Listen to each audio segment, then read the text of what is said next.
because I couldn't receive emails from my own Gmail, I always have the dilemma of, should I reply them yes, question mark? Yes. Because I don't know if it sounds rude. Hello, and welcome to this week's episode of the Uglywood Company podcast. Yeah, host for today, Glennard. and Nicole. So today what are we going to talk about? Today we are going to talk about using old technology. So recently, Nicole and myself, right, we were actually thinking back, reminiscing about our old jobs. And specifically, we were talking about kind of like old technology. What we mean by that, right, is all the little policies and equipment that drive us crazy when we were starting out. When I started out my first job, it was somewhere in 2017, 2018. And when you started, it was 2020. 2020. Yeah, it's the COVID year. Right. So we are not that old. We didn't start that long ago. Yeah. But some of the companies we work at, right, they felt like they were from the 90s. Ancient times. More than the 90s. I think yours in particular felt like the 70s. Felt like the 60s. Yours really was still felt in World War II. Yeah, yours felt like we just evaded Japanese occupation. We just became independent. We just became independent as a country. I think that's when the company was founded also. Yeah, and Maybe the technology, the technology has not moved on there. since the year it was founded. The technology that time. And one of the things we were talking about, right, is the telephone. Oh. Because by 2020, right, the telephone was something that was kind of in the middle of a grey area. Because like the landline kind of telephone. The landline kind of telephone. We're specifically talking about the landline kind of telephone. We're not talking about mobile phones, the handphones. company mobile phone. Yeah, whether it was a company or a personal phone, but specifically the landline kind of telephone. So I was issued a landline for all the companies I was in. You were issued a landline for all the companies that you were in. But for me, I didn't have as much of an experience using the landline compared to you. Maybe you want to share something about that? You didn't actually use it in your company? Very rarely. Nobody called you? Nobody called me and I didn't need to call other people. Then how do you communicate? So I would use Skype, which thankfully is dead now. Why? What's wrong with Skype? Closed down already. Do you know? I think Skype, I know. Skype as a but company what's wrong with Skype? Skype. Why do you want to close down? Like your previous company, right, felt like a company that did not move on with the technology. It still felt okay. No, it's not. Because by the time we were trying... So when I first started, right, the company was trying to adopt Teams. Like Teams was the new thing. Okay. So, at least for them lah. So Skype was the existing video calling and like audio calling technology. So it was something that was very useful if you're calling across different countries. Right. But it was, for some reason, right, like the technology didn't keep up with the times, right? So it was laggier, it was slower, and it was more unintuitive for a lot of things we wanted to do. So, for example, we talk about like screen sharing, right? Like Skype couldn't do it anymore. Oh, really? As far as I'm aware, or at least like the resolution is very, very bad. To the point where it's like not practical. It's like potato. Yeah, it's resolution. It's like you're watching 140p. 140p kind of video. So that was my experience with Skype. But yours is even older than that. You were still using telephones actively, internally and externally. Yeah, we had no online messaging app. So no Skype, no Zoom, no Teams. Nothing. No, there was nothing at all. Because you know why? We didn't even have internet. So how do you even do it? And this is so remind everyone, right? We only had intranet, so email still work, but we didn't have internet where you can access outside material using the standalone desktop that we were provided. Yeah. So like kind of to quickly summarize, right? You were working in 2020. Yes. In a company that had zero access to internet. Yes. But you still had to use emails and telephones for your internal communications. Yes, internal communication. Yeah, so yeah, that one, the email part, I will get to it because there's also another layer to the email. Yeah, but we were using the landline telephone to mostly communicate with like colleagues from other department. So we were like calling, or people will call us also from production, from marketing, from sales. Yeah, so you will just get the, like if they want to find you, they'll just call you. Yeah.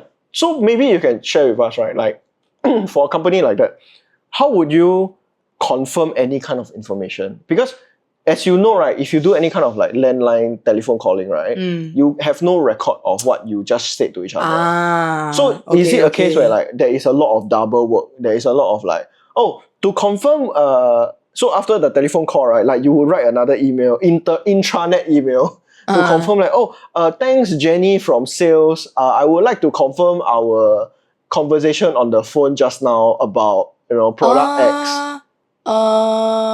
Actually the thing is I don't even remember doing that also. Like okay, because to be fair, that was my first job. So I think I didn't know of this standard of writing everything in email, writing everything in black and white to make sure that it's captured in black and white so that people don't go back on their word. So I think at the start it wasn't a common practice, I think. It's only towards the end of my career there that I think I started doing that because I realized I need to start covering my butt. So it is entirely it's not even a kind of clarification kind of issue. It is purely a covering your ass type of issue. I think so, yeah. There are some situations where it's like it's better to write it out in email to cover myself.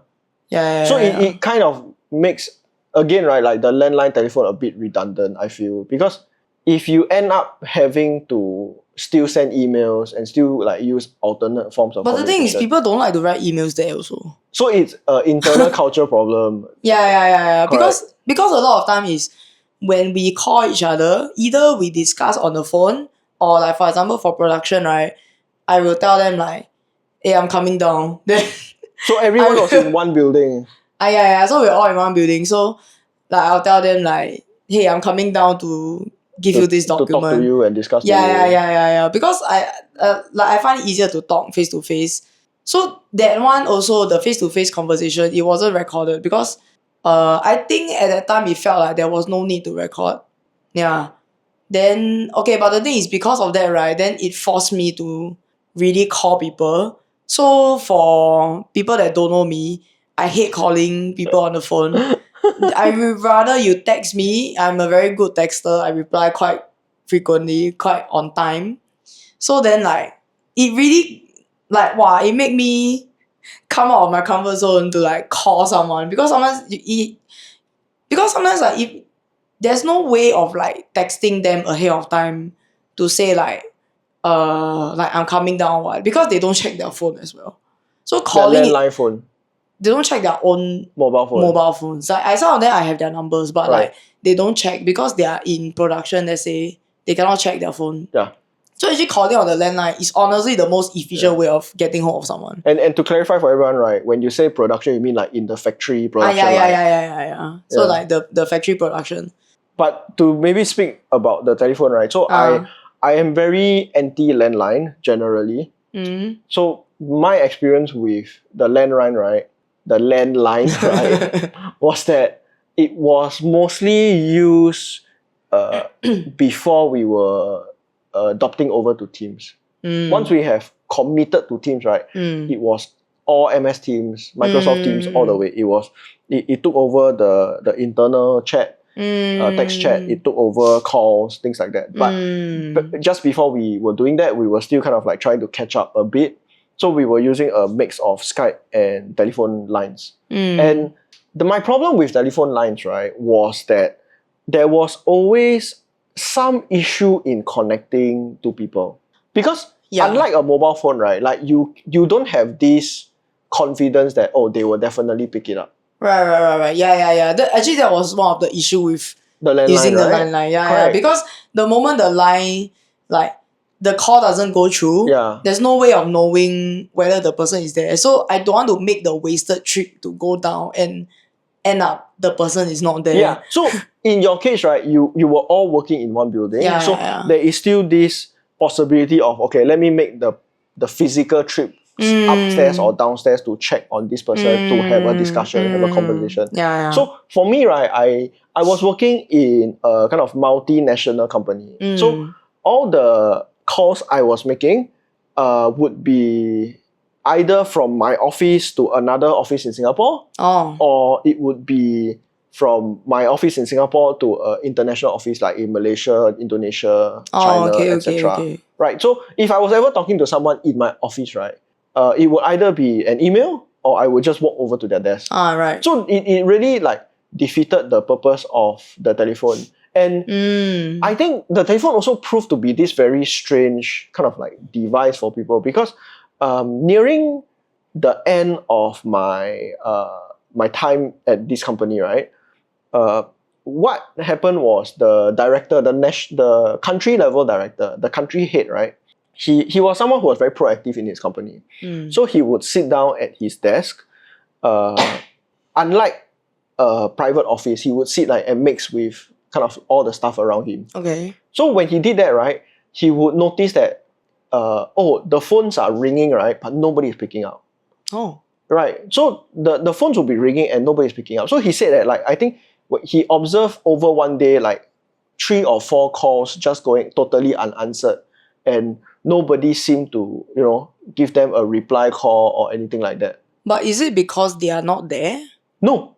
So it would be sometimes a case where they would, okay, and I cannot speak for everybody. There will be cases, of course, where they were not there. But there will also be cases, right, where they would be working on their desk and the phone rings and they choose not to pick up. So that, yeah, correct. So your reaction and the country director's reaction, right, was very similar. He was also very annoyed and irritated that people would let their phones ring even though they could totally pick it up. But to why a point, right? though? To a point, right? Okay, I'll speak to that later. So to a point, right, where he enforced the policy, right? If the phone rings for more than 20 seconds and you did not pick it up, right, you have to send a reply. Okay. Like, it was a company policy. Like, he would force the managers to enforce this. Okay. And he was totally right from the perspective of the business, because when I make calls, right, I'm mostly making internal calls. I'm calling to other people, other colleagues of the same company to discuss some, project or some idea or some meeting. When other people are getting calls, right, they will be getting calls from potential customers. So because they were working in recruitment, in sales kind of role, right? So every call is important. Right. So it was a case where they needed to be quite proactive in this kind of opportunities. Right. Which totally makes you understand why the country director is so annoyed, right? But then I started asking my boss. I started asking my manager, like, hey, how come our company has this culture of like people just choosing not to pick up the phones? And what she said, right, was, if you divide the internal staff and external staff, right, the external staff's perspective, right, is most of the time the phone calls coming in, they would be they would not be very high quality leads. They would not be very high quality people calling. So to them, it is a waste of time to try to answer. And if you answer and then you choose not to reply them, like for example, they're looking for some sales opportunity, then it looks as if that you are deliberately ignoring them. But if you choose not to pick up, right, at least it looks like, you just caught me at a bad time. They wouldn't know because they can't see what's happening at office, right? And for us, we could tell also, because we were doing marketing, we were doing social media, right? Like, there would always, every so often we would get reviews of people being very angry they can't reach out to their recruiter. So it is something that like there is some truth to it. And if the sales and the recruiters are maximizing their time, right, like, it makes sense that they choose not to do it. Then so most of the high value leads are coming through email. Is this based on like experience? Them doing this is because of experience. So it's partly experience, it's partly like the seniors teaching the juniors this. Because we were already in like 2017, 2018, right? Just based on statistics. Like we were already in 2018, right? Like, WhatsApp is already a very dominant technology. All these kind of like mobile phone kind of calls. I got my job through mainly communicating through WhatsApp also. I mean, outside of the interview. True. I didn't have to make like physical calls. So True. to be fair, right, like really the people who are still calling you by a landline, right, they are the ones that you want to filter out, at least from their perspective. On the internal side, right, like the reasoning is not as good. It's purely because they are trying to ignore someone. It's almost always, right, because they can see who is calling also, right? if do you can have remember the caller number, ID? if you can remember the number, then it makes sense. But if you think about it, right, so if it was someone from your team, so I work in the marketing team. If it was someone from the marketing team, right, they would just walk over and talk to me. But if it was someone from HR, they don't want to pick up a call from HR. If it was someone from accounting, they don't want to pick up a phone from accounting. Because it's always trouble. It's always extra things to do, or something they need to fix, or like it's never a good news. So they rather not pick up the call. So I can see, but like you're working, right? You're trying to maximize your productivity, right? Things like this you don't want to deal with. Now that I think about it, every phone call that we have received is always picked up, be it by the person themselves or another colleague walk over to pick up the phone call. So we don't have this practice, you know. So we actually have, because especially if we clearly see another colleague busy, right, and then like their phone rings, another colleague who is free will actually pick up the phone call and ask like, oh, what do you want? So the funny thing is I used to do that. So because I was the lowest ranking person, like I was a fresh grad coming into that job, right? So I would do that for my immediate superiors. So my manager, my seniors. To a point, right, like when I did that, right, they said, hey, you just let it run. Just let it ring. Don't pick up anymore. If it's important enough, they'll email me. I remember that line. If it's important enough, they will email me.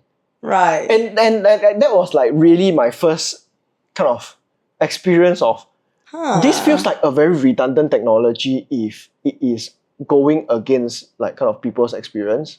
Right. Yeah, so I've always had a problem with the telephone from that perspective. Then so other than telephone, do you know whether they have intentionally ignored a Teams call?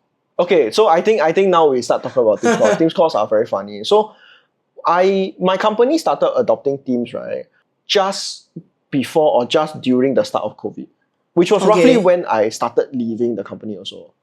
So if my history is correct, right, if I recall my experience correctly, basically, right, the whole time where we were working from home during that the COVID period, that was our collectively first experience using MS Teams for like calls and just internal coordination and discussion. Because I wasn't at the office, I couldn't tell if people were ignoring the call. You know what I mean? Because I really only started using after we when you guys are working from home. Working from home. Right? Okay. So I can't say for sure that they are doing with the telephone what they're doing with MS Teams. One thing about Teams, right, is you can say with confidence, it's always an internal call. If anybody calls you through Teams, right, and you don't recognize the number, or they like the name is not reflected there, it probably is like some spam call or some like. Can you do that? Can. So my new job, at that time my new job, right, my second job, my third job, not my second job, my third job, right, they connected our mobile phone number line to MS Teams. So you could, like that number I put on my email signature, it was kind of like my outward facing number and anybody could call that. So when somebody calls that, right, I can choose not to pick it up. Because I was not important enough for people to need to call me. Okay. Yeah. Or at least not through MS Teams lah. Okay. Yeah. So MS Teams is like its own very dubious thing also. So the funny thing about MS Teams, right? Yeah. Is like even though I got used to picking up telephone calls in my first job, when in my second job we had MS Teams, I hated when people called me on MS Teams. Or rather, they called me without messaging me first. So the thing is, my idea of the calling, right? I can pick up your phone call if you message me first. Like same thing with mobile phones. Like So I want to be informed that you will call me. So do you have this expectation for a landline telephone? Did someone need to message you before they call you on the telephone line? Preferably. But the thing is, because the first company didn't have that option, so you have no choice. But maybe if it's preferably you just don't call me at all. If Yeah, my possible, ideal work life also, I agree. I don't want people to call me. if possible, just text me. But the thing is, preferably if they can message me first to say that, are you free? Can I call you to discuss something? Like I'm fine, be it on landline or for MS Teams. But the thing is with the MS Teams now, there is there only one colleague. So far, You just have one arch there's nemesis. only one colleague that always calls me without messaging me first. The thing is, I can't tell whether she sees that my status is away. That's why I always miss her call. Not because I intentionally miss it, but because I'm away from my desk. I can't hear it. So then I just miss the call. So to me, I don't call back. Because I feel that, like what your colleague say, right? If it's important, they'll message me. Correct. Yeah. So then now, right, the thing is, I recently started putting a status on my MS Teams, which is along the lines of, please message me first before you make a call. Oh. Yeah. I decided to just So put did your colleague, did that one arch nemesis? As in, she hasn't called me since then, so. But she has just texted me, like MS Teams me now lah. Yeah, but that was the one thing that I think the downside of MS Teams, in my personal opinion, which is I don't like it when people call me without messaging me, especially since messaging is an option. My take, right, is I think there is one thing worse than people messaging you, calling you without messaging you. I think that's one thing worse. Which is, hi Nicole, I have a question. Send. On MS Teams. On anything. Okay. Because, oh no, sorry, not I have a question. Can I ask you a question? Okay. Or they will just say, hi Nicole.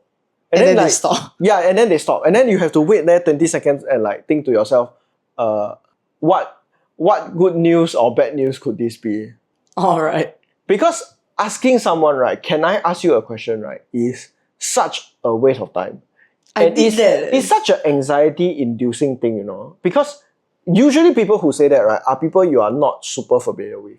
They are kind of like, they are not your immediate colleagues. They are not the people you are working with like day in, day out. They are people who are like second order, third order away from you. Okay. So for someone to come in and say, hi Nicole, can I ask you a question? It feels like, you know, you have to run through your whole backlog of like, what did I do something wrong? Or like, what could you know, person from HR be asking of me that like, you need to, you know, have this preamble of, can I ask you a question? Okay. To me, I hate that so much. Okay, the thing is, I do it. Yeah. But the thing is, I do it in one message. So I'll be like, hi, hi Glennard, can I ask you a question? Then I type out my question already. So it's in one message. So it's not like, okay, can I ask you a question? I send and then I don't send my message. Yes. It is when you send, right? I will send immediately in the same message. Yeah. I reached the point, right, where, because again, right, when you're coming as a junior, right, or as a newcomer to any company, you feel like you need to be some level of polite. You cannot just come in and straight away say what you need to say. It's like, yes, what do you want? You cannot just go in and, hi Nicole, do you have the PDF ready for me? Now it's too much if you're a newcomer. Okay. So like, I reached the point, right, where what I started doing, right, is I will pre-type my message in like a notepad or Word or something, right? I will write, hi Nicole, can I ask you a question? And then I will write the next line, do you have the PDF ready for me? I have a meeting, blah, blah, blah. I'll just copy, paste. Within 3 seconds, right, they have the complete message. Oh, okay. So you don't give them a time to reply? Like when they see it, right, they see both already. Right.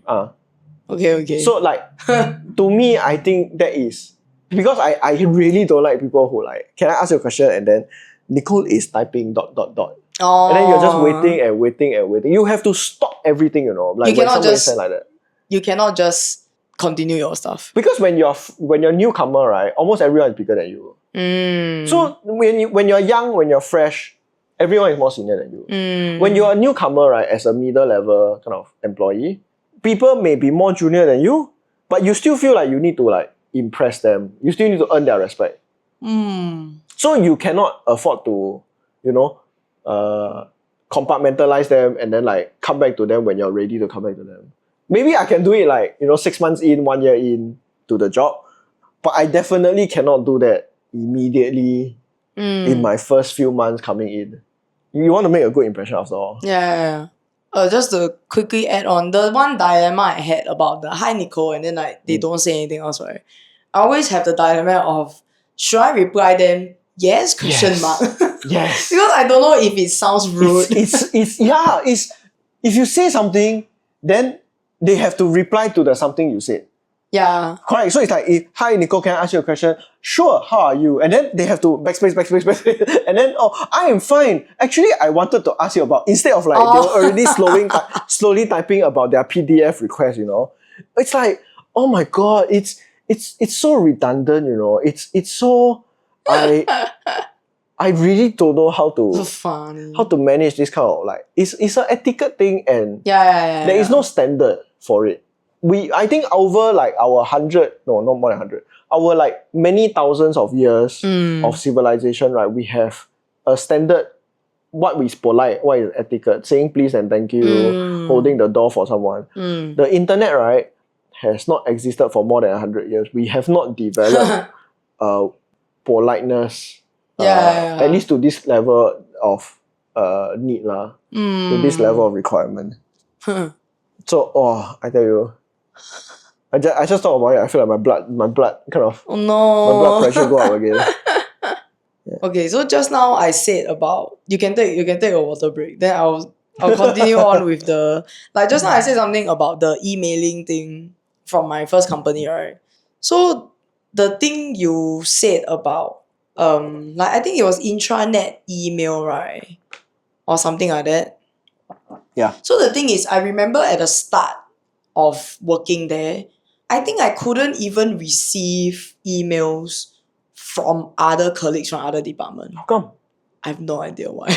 I think there's some block, I think. Like I couldn't receive emails and I think I couldn't send out emails. Yeah, so I don't know why I cannot receive emails. I think it's somehow something to do with the way maybe the IT security is laid out. But like I think at the start I couldn't receive emails and I think I couldn't send out emails as well. Or maybe I can send, I cannot receive the reply. So the thing is, so you can see the problem there, right? So the middleman becomes my manager. And the thing is sometimes she's not always checking her email. Yeah. So then I also run into the dilemma of asking her, can you see if there's any email addressed to me? Because sometimes like she become the mailbox. yeah, correct. Which is like it makes things so inefficient because there'll be times where I email something to sales, right? And then I'm anticipating their reply. So Yeah. I don't know when they will reply. And the thing is their reply could affect what I do next, like my next task or something like that. So that's why actually the calling is a lot more efficient in that structure. Because like the email, like even if I, like what you say, right? Even if I call already, I send out the email in black and white, I wouldn't be able to receive like the acknowledgement email. But that's a short-term issue, right? It shouldn't affect It was only, I think, towards nearing the end of my career there that I managed to receive the You didn't email. have email for 1 year plus. I'm only receiving email from my manager. So Are you serious? whatever task she have, right, she'll just forward to. Are you serious? She'll just forward to me.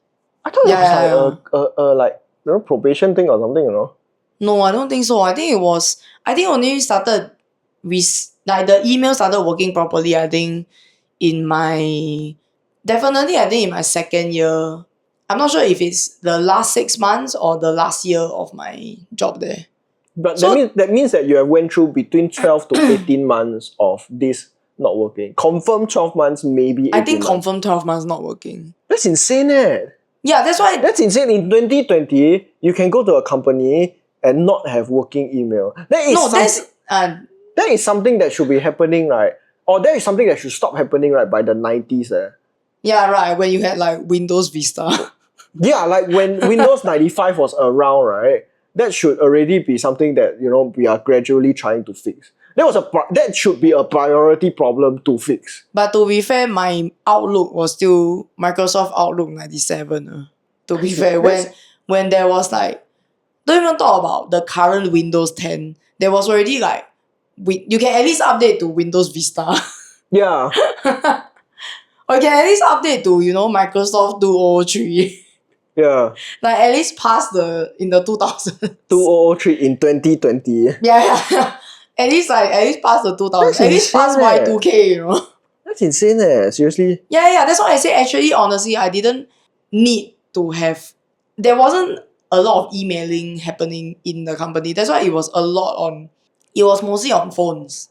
Do you think the company had to rely on old technology because to them new technology like emails were unreliable? And that's an entirely self-induced thing, Like that, I have never ever heard of a company or a friend or some contact who tells me I have a problem with my email for 12 months. This is a first. I thought I told you during then. I didn't know it was for Or it 12 was months. to this extent. Yeah, because when you first told me, I thought it's like, oh, okay, no, it was a passing thing. It felt like 12 months. Because for me, it may be shorter. There were some colleagues who, when they first come into the company, their email wouldn't work for like maybe 1 week. That was a case where the IT team, the security team, right, they're still setting up. Correct, they're still setting up. I think that one is fine. 12 months is not normal in 2020. It may not be 12 months, but it's definitely 6 months. Yeah, it's definitely in the months. 6 months is still insane. Yeah, it's definitely in the months. Yeah, it's still not normal, for 2020. Like when Gmail is like the free substitute Gmail, right?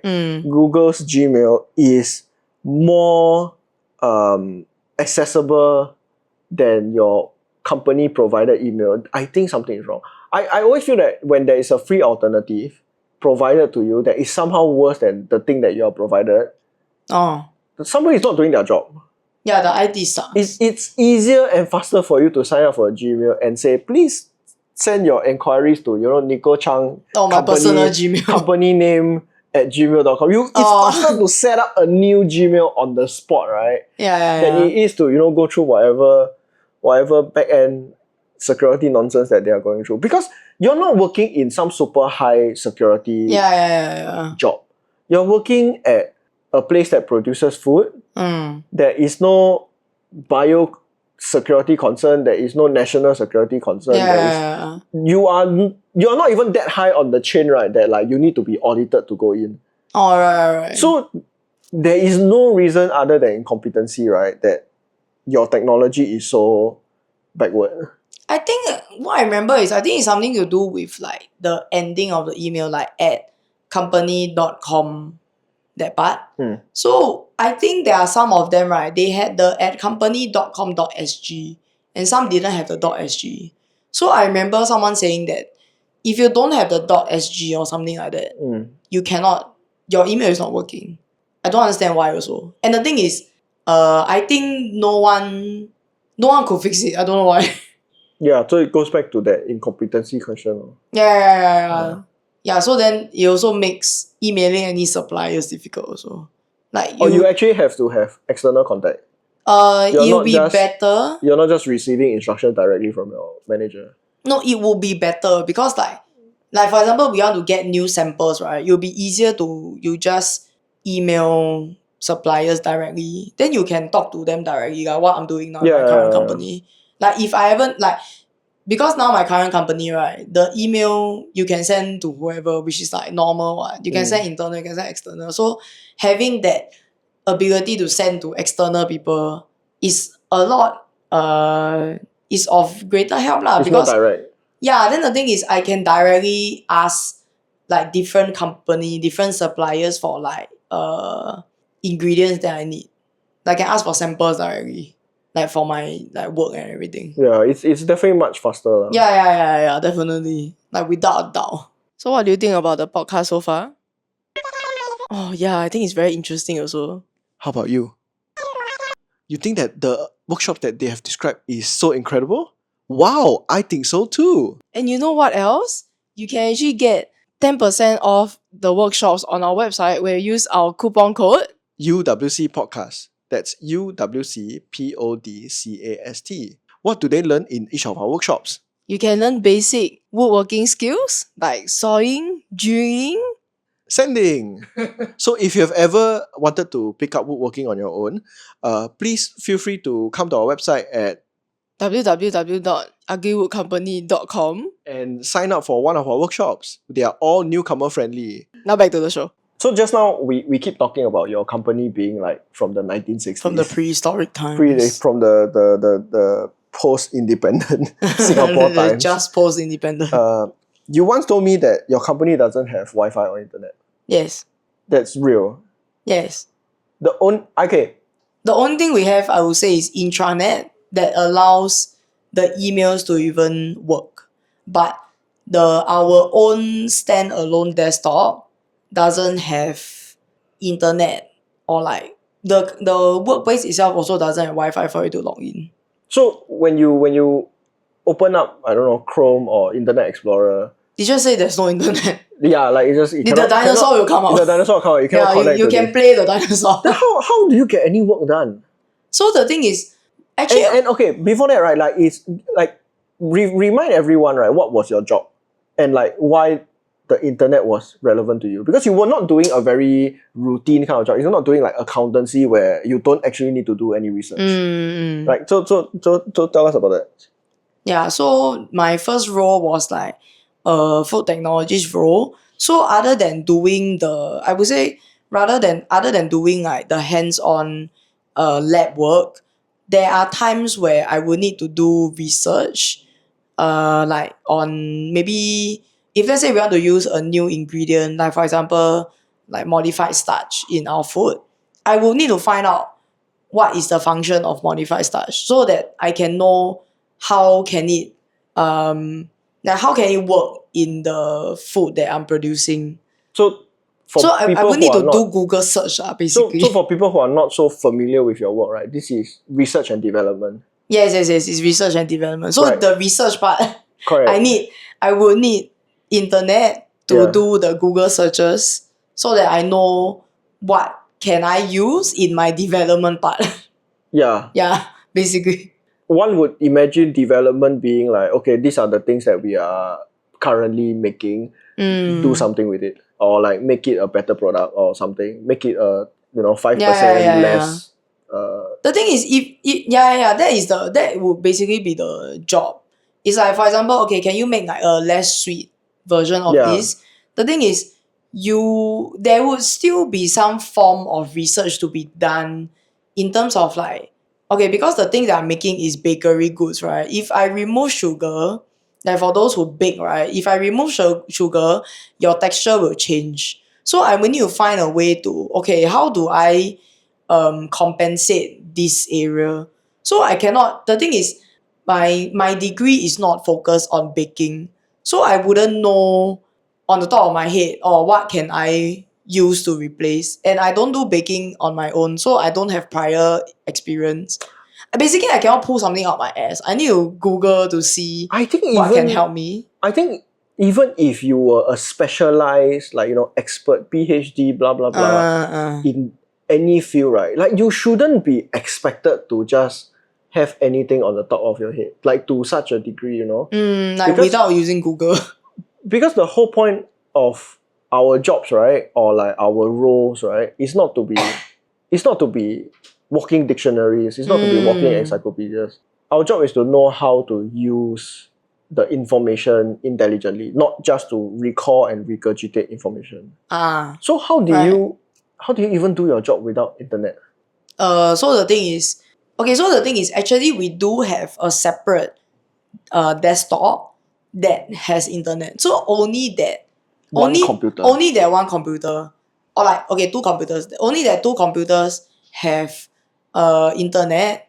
But the thing is, okay, another separate thing is we couldn't plug in our thumb drives into the CPU because I think for security purposes they disable the thumb drive reader, which I think is reasonable because currently my current company also has the same policy. But like my current company, they allow for exceptions. So people who actually do need to use the thumb drive, they can apply for this exception and then they won't be affected. But like for my old company, it's just a general rule that it's not allowed. So you can imagine doing it on a separate computer. I do all the research. I have all my research articles ready. But like I couldn't I couldn't transfer that to my work desktop and then I continue doing my work from there.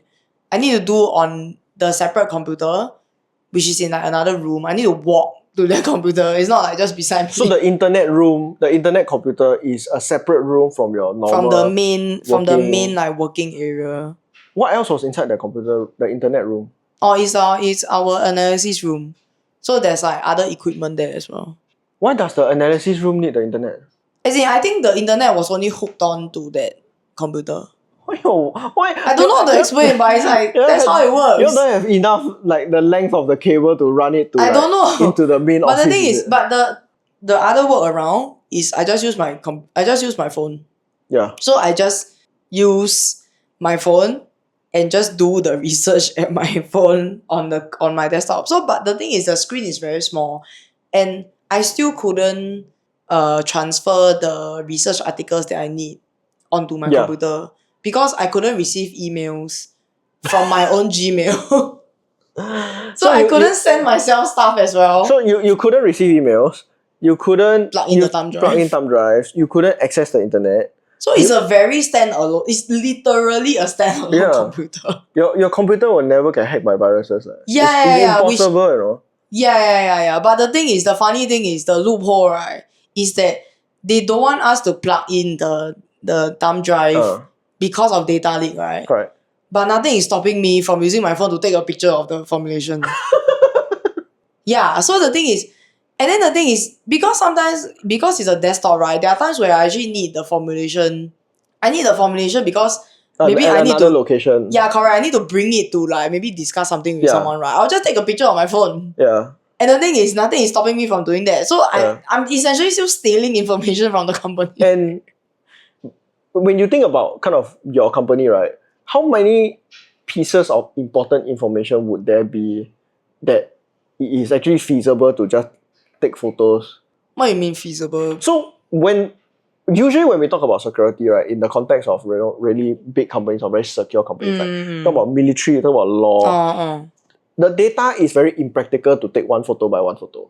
So imagine like a lawsuit, right, like a legal case, like even 10-page PDF times 5 copies, right, that is still like 50 pages that you need to manually photograph. Difficult but doable. Yeah. In the case of your company, right, that I cannot imagine there's that much information that's actually It's just valuable. one Excel sheet. Yeah, correct, right. Like it's like maybe the X number of products that you have, what is the product formulation, maybe the price, the name of the supplier. Like that's something you can do in like if you really set yourself the time, right, you could probably get like everything valuable in your company in one day. Yeah. Manually photo taking. Yeah. So yeah, it's such a it is such a burden on everyone to do something that actually could be circumvented in like 24 hours. Yeah. And I don't understand. Yeah, and I think it's even more of a miracle that I stayed there for close to 3 years. Because the thing is very funny. I told this story to like my new colleagues, right? Like my new company colleagues. The thing is they told me they wouldn't even stay there for like one day. I think no, so like the colleague that I told to, he said that like the moment he found out there's no internet, right, I think he would just quit on the spot. Yeah. Yeah, so the thing is I think the miraculous thing that happened, right, is that I stayed there for 3 years. Yeah. No, but ironically, I think for those who don't know, right, like most government computers, right, like really Singapore ministries, they are actually this backward too. Disabled.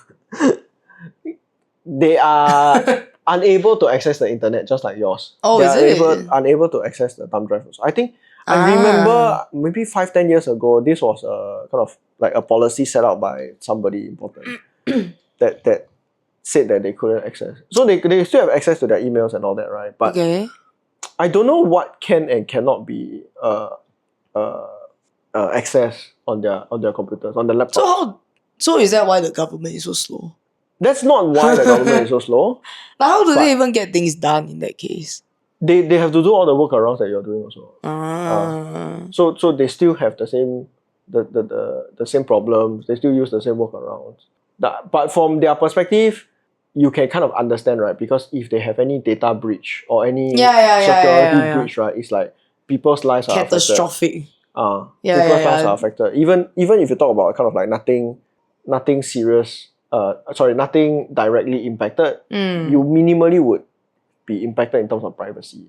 Because they would have like, constituents, or they would have what they call it, beneficiaries who give them their information lah. So in the context of those places, right, it is understandable why someone would take such a drastic measure. Yeah, I would say that is reasonable. That is, yes, reasonable. Yeah, it's reasonable. But in the context of, the thing is, you can accept it. yeah, Like if you were to work there, you can accept it because like, okay, it's logical. It makes sense that like you really don't want to risk the data I'm breach. making a sacrifice, right, so that I don't be the source of the data breach. Yeah, correct. I don't want to ruin the lives of like the citizens. So I think in that context, right, it is reasonable. Yeah. And like easier to swallow lah, for the lack of a better word. Yeah. But I would say so. For your company, it really makes no sense. It's a private company. Their best information is also from 50 years ago. You're not handling nuclear codes. There is nobody's life would be affected, materially changed if any information is leaked at all. Because even for someone to just come in and be your competitor, right, they will still need to build up everything for like that many number of years. Right. Like the most valuable information that they can give out, right, is how much it costs to make like the price. Yeah, a bread. Yeah. And like where you would obtain the ingredients from. And it's not even a good piece of Have you tried it though? Yeah. Oh, I brought it back. We've tried before. Okay.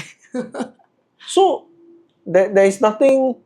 The thing is, there is definitely workarounds to keeping strictly confidential information behind closed doors. That's the thing. There's definitely ways to do it. Correct. It's whether you want to do it or not. Correct. So to end off this episode, right? The thing is, as I left that company, they were starting to go into digitalization for the like a company-wide digitalization, right? So then actually recently I've been thinking they've only recently started digitalizing all the like paperwork stuff. Yeah. Whereas like other companies are moving towards like AI already. Oh. Like using AI. So I think for that. So welcome to the 2000s. So I think for that, I think if we want, we can talk more about AI in our next episode, maybe. Okay, so while we proceed to 2025, we will say goodbye to the 2000s from your first company. Yeah.